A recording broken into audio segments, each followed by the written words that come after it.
जब एलजेब्रा के सवाल आते हैं तो छात्र डर ही जाते हैं, लेकिन मैं कहता हूं एलजेब्रा में कुछ कॉन्सेप्ट अच्छे से क्लियर कर लो, कुछ फॉर्मूले आपको अच्छे से याद कर लेने, उसके बाद में सवाल बिल्कुल आसानी से उड़ाया जा सकता है। एक ऐसा ही सवाल 2022 सीजीएल में आया। सवाल यह है कि x की वैल्यू दे रखी है वो है 222 है, y की वैल्यू 223 है, z की वैल्यू 224 है और वैल्यू चाहिए x cube y cube z cube minus 3xyz की। तो मैं कहता हूं दोस्तों इसका ये जो आपको वैल्यू चाहिए इस वैल्यू का सीधा सीधा फॉर्मूला है। इसका एक फॉर्मूला होता है, वो होता है 1/2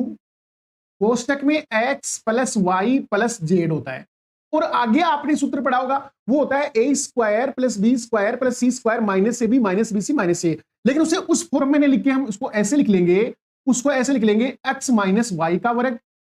y माइनस जेड का वर्ग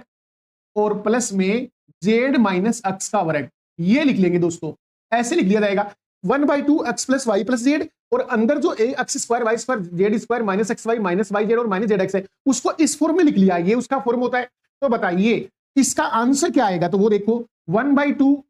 और अब इनटू में तीनों का योग लेना है, तो 222 प्लस 223 445, 445 में 224 जोड़ देंगे तो ये हो गया आपका 600